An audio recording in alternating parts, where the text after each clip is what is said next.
Chapter 25. Chapter 25. How much time do we have before more night walkers begin to show up? Jason asked, pulling the gun belt from a sleeping guard. With any luck, we won't need that, but it's close enough to daylight that more should be showing up any second. The area below was huge, with enough space for far more than the group we just met to live down there. What are we going to do with the guards? Jack asked, rolling over the sleeping man after his father had finished taking his belt. Eleanor bit the inside of her cheek and sighed.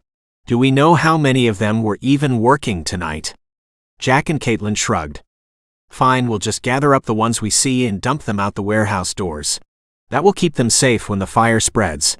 They're not magic users or anything of the sort, they're simply normal people working a job. No reason to kill them for it. Jack grabbed the man's arms and dragged him over to the large doors at the dock nearby. A moment later, his father grabbed the other sleeping guard and followed suit. John and Chantel came out of the office with bulging backpacks. There's one more guard in there as well. They were both dragging a sleeping guard behind them. So we have 5 guards so far. Is that about right for an active warehouse this size, or should there be more? Eleanor wondered as they stacked the sleeping bodies next to the door. Honestly, it's probably about right. Normally I would say it's too many even, but with what was going on here. Jason shrugged and opened the door, taking a peek outside. I don't see anyone, but dawn is coming quick. We need to hurry. John, if you wouldn't mind helping him? Chantel, please take Penelope and the bags to the cars. We don't want anything sensitive to get damaged by what Kaitlyn is about to do. Jack handed his phone to his sister and nudged her towards the other woman. Go on, we'll be right behind you. Chantel took a firm hold of the younger girl's hand. Be careful and hurry up. Okay, I'm going to go start some fires and then meet you back here in just a minute. Jack, start charging Kaitlyn up. I want something similar to what you did at our house the other day, but keep it inside the building this time. Understood? I don't want it spreading to all of Denver. They nodded. Good. She ran off without another word. Jack breathed out, some of the tension escaping from his body. I can't believe we did it. We actually found and rescued them.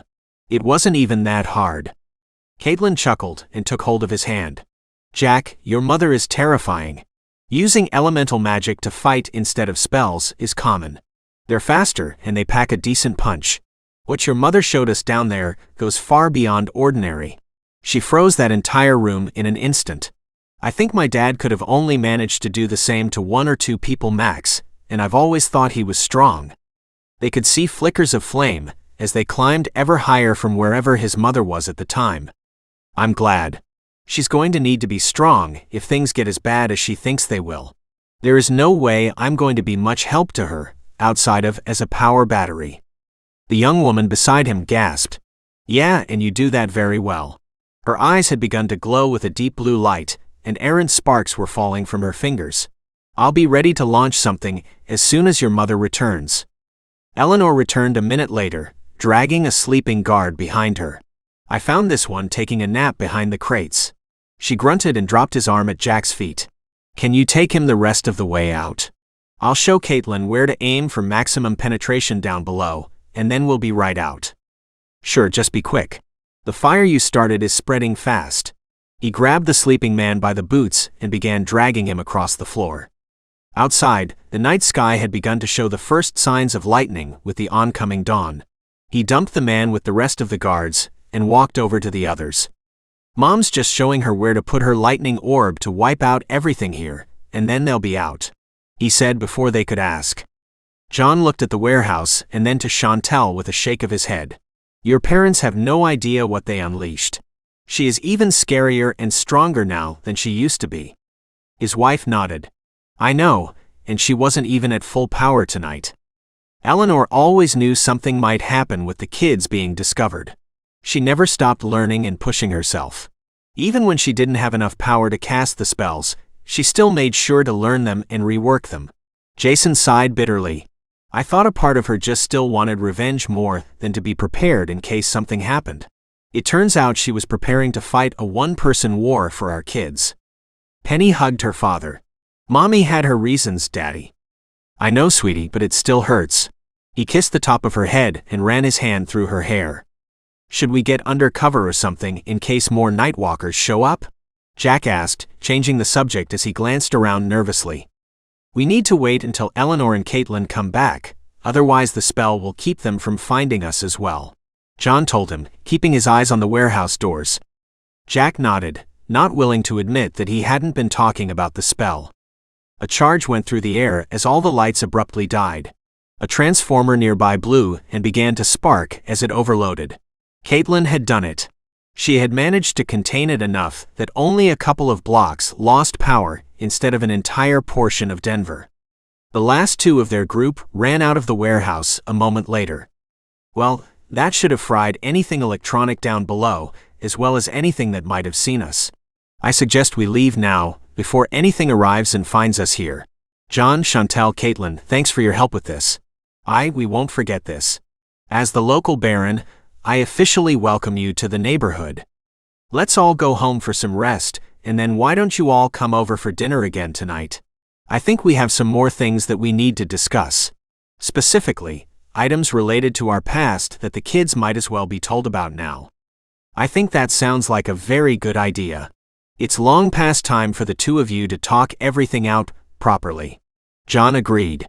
He cracked his neck and handed the two backpacks with all the papers and other information over to Jack. In the meantime, I think we'll head home and crash for a few hours. I'm tired. Eleanor and Chantel looked at each other and nodded. Thanks for coming when we needed you, Jack said to Kaitlyn as they reached the cars and separated. I'm just glad we could help this time, though honestly, it seems like your mom could have handled most of it on her own. She waved and climbed into the rear seat of the car. Jason stopped his wife short of the car. How are we going to do this? Can Penny handle being in such a close proximity to Jack for the entire drive home? Eleanor fisted her hands in frustration and stomped over to the Lockature car. Do you mind dropping Jack off at our house first? I didn't think of what might happen with him and Penny in such a small car until Jason mentioned it just now.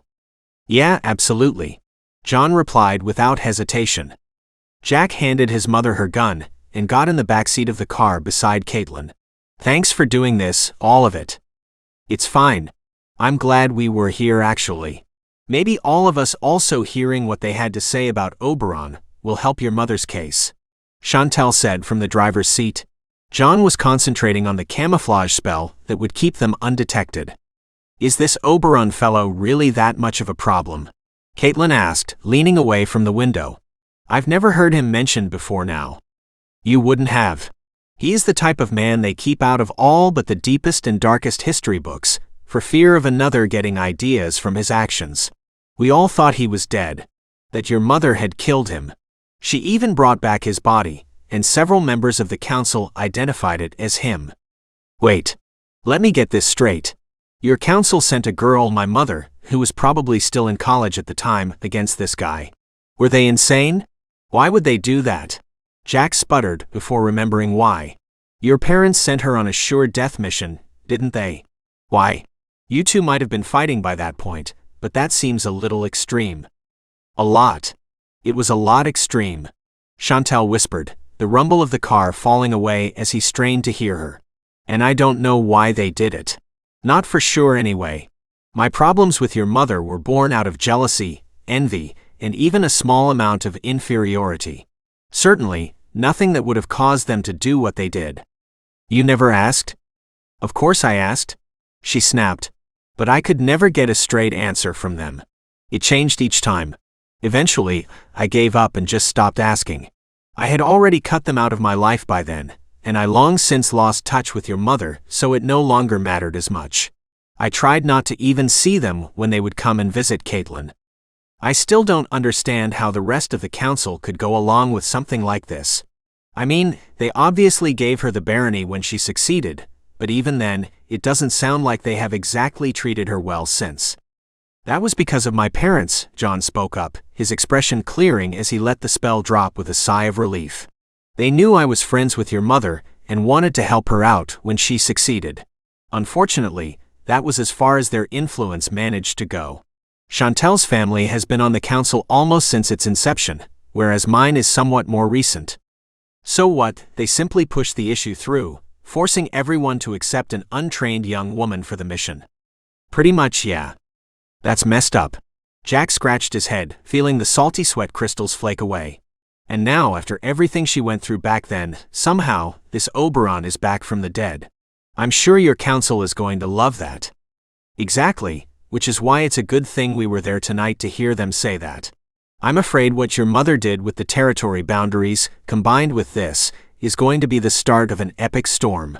Chantel took the off-ramp while barely slowing. It doesn't sound like it's one that could have been avoided for very long, in any case. This was just one of that guy's sights. Whatever he's planning is big. If Mom hadn't found out about it, surely someone else would have. I'm not completely convinced all of this has been an accident, Jack. Some of it, sure, but I find it suspicious that Oberon decided to even put an operation in your mother's domain at all. I think he wanted her to be the one who discovered him. John rumbled from the front passenger seat. I couldn't say what his end goal is or anything, but I think there is a larger plan of his at play here. My life has turned into a movie. Jack groaned, slumping down into the backseat. The bad guy has just deliberately revealed himself to his hated nemesis, so she can begin preparing for their next battle. Kaitlyn giggled at his dramatization. Chantel laughed as she slowed at a stoplight. It's as good of an explanation when it comes to him as any, I'm afraid. From there, the conversation turned to decidedly less weighty topics for the remainder of the short drive. With dawn nearing, they had to slow down, but were already fairly close to home. I can't believe it's still only Sunday, Jack complained as they pulled up to his house with the missing front door. Yeah, it's been a busy week for sure, Kaitlyn replied, thinking back to how just a week earlier she had almost killed the boy next to her. Busy, that's one word for it. Anyway, thanks for the ride home. I'll see you all at dinner later tonight. He hopped out and waved goodbye as they drove off. The inside of the house was a mess of broken glass and pieces of wood from the destroyed door strewn about. Despite feeling the lack of sleep pulling at his mind, Jack set about with the broom, sweeping up as much of the mess as he could in the next few minutes. By the time the rest of the family drove up, he had managed to clear a serviceable path for Penny's bare feet. Thanks, Jack, his mother said tiredly as they walked in. Go get some sleep. I'm going to need your help later fixing more of the issues with the domain. So much needs to be done before the council gets word of this, and before Oberon makes any more moves. Are you going to call or get in touch with the council about Oberon and the Banes? Jack asked as his father helped steer a sleepy Penelope to her room. I haven't decided yet. By any reasonable rights I should, but with the domain in its current state and my history with the man, not to mention you and your sister and my overall current hatred of the council, I can't make up my mind. Jack set the broom and dustpan to the side and gave his mother a hug. Well, whatever you decide, we'll be right here with you. Give me some time to sleep, and then I'll be able to give you all the magical go-go juice you need to get this place back up and running properly. Eleanor rolled her eyes. Even if you could give me enough, I don't think I would be able to handle the stress of creating that many spells while funneling all that energy. It will take a few sessions at least to finish rebuilding everything. Maybe more if I do everything that I have in mind. That's a discussion for later though. Off to bed with you. He nodded and slipped into his room, feeling his feet beginning to drag. The last thing he managed to do before falling asleep was reassemble his phone and plug it into charge. Jack sat up with a groan and reached for his phone to check the time. It was a little after 2 in the afternoon. That meant he had gotten around 9 hours of sleep, maybe a little more. He couldn't remember the exact time they had gotten home. Either way, his pounding head didn't like the fact he had been asleep during the day. Stripping carefully down, he grabbed some clean clothes and wrapped himself in a towel before shuffling off to the shower. Every move he made sent a fresh wave of agony piercing through his head. All he could think about was getting underneath the cool water from the shower. He felt only slightly more human when he emerged a few minutes later and headed for the kitchen, desperate for water. Not all headaches or migraines could be drowned out with good hydration, but it never hurt to try. Besides, that's where they kept all the medicine as well. Not to mention the food. His stomach reminded him that it was hungry, while his head rebelled at the thought of eating anything. A few pills and a gallon or two of water later, had Jack curled up on the cool wood floor in the kitchen. It took several minutes, but he slowly began to feel more human. Penny was staring at him from the hall doorway when he opened his eyes. "Are you feeling all right?" she asked. "Just a headache. Besides, I should be asking you that. After everything that happened, you handled it like a champ." She shook her head. "Mom said I was mostly in shock the entire time. Once we were alone and in the car, I broke down crying. I actually ended up sneaking into their bed after we got back. I would have gone into yours, but well?" He nodded and took in the sight of her red hair. "It's a good thing you like it like that, because I don't think it's ever going back to the way it was before at this rate." "No, it probably won't. Even after I get control of my power, Mom thinks the color will mostly stick around." "Do you want to talk about what happened last night at all?" he asked after a moment's hesitation. "Any of it. The kidnapping, the rescue, what Mom did, what Dad did." Her lower lip trembled, and she had to blink rapidly to keep tears from falling. "I understand what Mom and Dad did. They did all of that for me. To keep me safe, I understand that. But what about what I did with my fire? Did I kill or hurt anyone?" Jack sat up and scooted back against the lower cupboards beneath the counter. "Do you think you hurt or killed someone with what you did?" I don't know, but it's making me sick to my stomach just thinking about it right now," she whispered, clutching her waist. "There are two answers I can give you," Jack began, trying to approach her question with the seriousness it deserved. "First off, no, I don't think you hurt or killed anyone. The place was nearly empty when we were looking for you and Dad. Anyone that we did find, they took care of.